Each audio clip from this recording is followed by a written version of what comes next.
कषाय पूरा पाक कर रहे हो,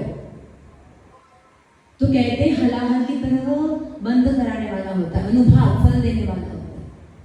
फिर उससे मंद परिणाम है, ठीक है कर लिया तो उससे कम देगा, और उससे कम वाला भाव है तो और कम देगा, और एकदम किसी की मजबूरी से करना पड़ा कोई पाप तो एकदम नीम की तरह खाया लेकिन ज्यादा नुकसान नहीं पहुंचाएगा। बुखार भी तो ऐसे होते हैं ना, कल्याण कार्यक्रम में उग्रदित्य आचार्य 7 स्टेप बताई है बुखार की, ज्वर की, कहा कि 70 स्टेप है।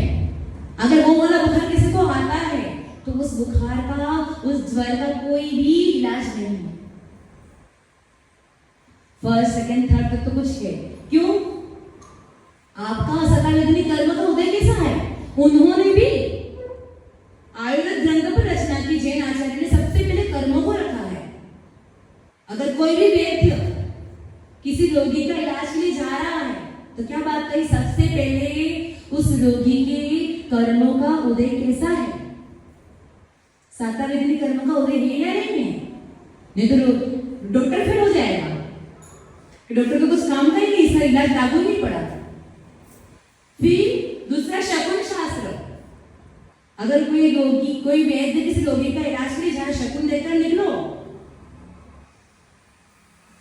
यहाँ पर हम इतनी बार बोल चुके हैं कि धर्मायतनों पर बहू बेटियों को, माओ को खुले बाल रखकर नहीं आना चाहिए। समझदार लोगों के लिए तो इशारा ही काफी होता है, और ना समझो तो फिर भगवान जाने किस भाषा में समझो। असतावेदनी कर्म का बंध होता है अशुद्धि में, मंदिर में आने की वेशभूषा होती है भैया। अब देखो दुई दुपट्टे बैठे हुए राजा इंद्र को कैसे लग रहे हैं, एक अलग ही उनका प्रभाव पड़ता है। ये लोग बाजार से भी होके निकलेंगे ना तो लोग बिना पूछे कह देंगे कि मंदिर गए थे, प्रभु की पूजा के लिए गए थे। और पैंट शर्ट वाले होंगे तो भाई मंदिर आए भी है तो भी पता नहीं कहां से आए, कुछ परफेक्ट कोई बता सकता है क्या? और धोती दुपट्टा पहना मतलब प्रभाव में आपकी ड्रेस से प्रभाव ना होती है, आप कैसे रहते हो, मंदिर में आते हो। और जो कल्पतरु महामंडल विधान होना है उसके लिए पहले ही बोल देते हैं, तो क्या आप लोग शॉपिंग चालू कर लोगे? इसलिए तो पहले से 5 का चेंज हो गया ना शॉपिंग करने में। तो अशुद्ध कोई भी ऐसा आइटम न हो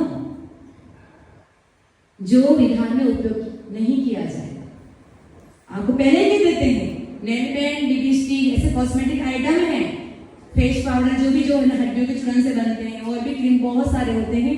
हम तो अनपढ़ इन चीजों में, पर आप ज्ञानी हो इनके मामले में, आपको बहुत अच्छा नॉलेज है। तो कहने का मतलब है ऐसे अशुद्ध पदार्थ उन विधानों में उपयोग नहीं किए जाएंगे। लाओ तो आपकी इच्छा है ना? तो जितनी भक्ति से, जितनी शुद्धता से आप विधान को करोगे, जितनी निर्मल भावनाओं से करोगे, ज्ञानी उतना पुण्य कर्म का बंध होने वाला है। भगवान की छत्र छाया, लोग मंदिर जाते हैं, भगवान को बोलते छत्र चढ़ाएंगे आपको, क्यों बताओ? संसार के दुख में कौन तप रहा है, कौन तप रहा है? फिर भगवान को छत्र चढ़ाने की बात लेके क्यों आते हो मंदिर से? भाई कुछ तो टॉनिक होगा ना इसके पीछे कि आप संसार के दुखों से सेम दुखी हो, सेम तप रहे हो दुखों से, फिर भगवान जी को छत्र क्यों चढ़ा रहे हो? क्या दादी ऐसे कैसे कह रही है? एक भावना है कि भगवान वहां पे छत्र चढ़ा रहे हैं, मतलब हमको आपकी छाया में रख दो। आपकी छाया में जो भी रहेगा, आपके चरणों में जो भी रहेगा, सब शांति आपके चरणों में आकर मिल जाएगी। एक बार एक बहुत बड़े वैद्य थे जिनकी औषधि तुरंत ही काम करती थी।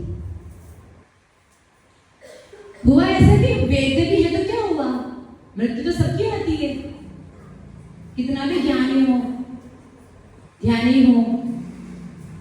तो वैद्य ने विचार किया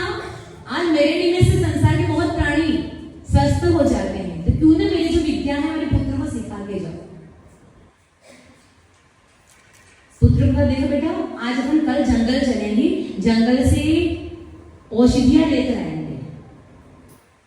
आपको परिचय कर दूं कि ऐसी कोई भी वनस्पति नहीं है जो औषधि ना हो। कौन सी भी वनस्पति हो, हर वनस्पति औषध है, हर अक्षर मंत्र है।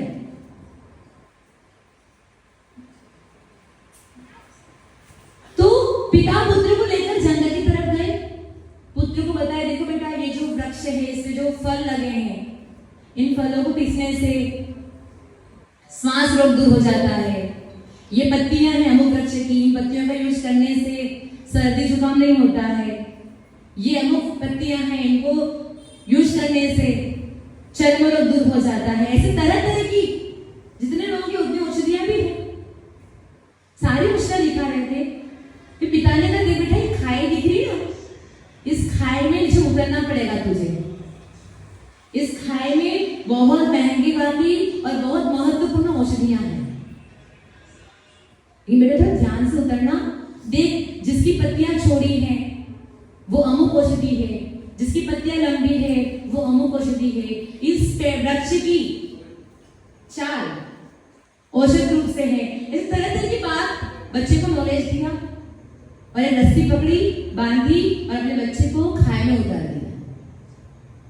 पिता ने जब बच्चे को खाई में उतारा तो पिता को बहुत विकल्प हो गया, मैंने बहुत चिंता हो गई। ओह, मैंने क्या कर दिया?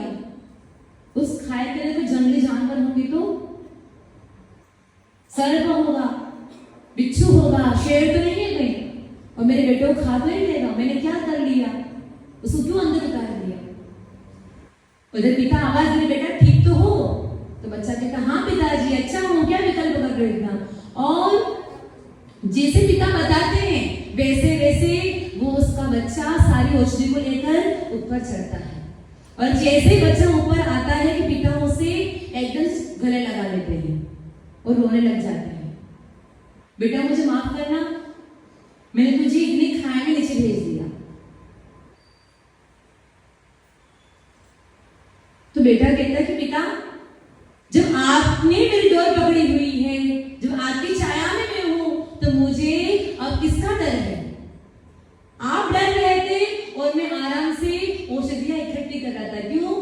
मुझे पता है मेरे पिता है मेरे ऊपर और वो मुझे कुछ भी आज नहीं आने देंगे। और जिनके जीवन में फिर गुरु की डोर पकड़ी हुई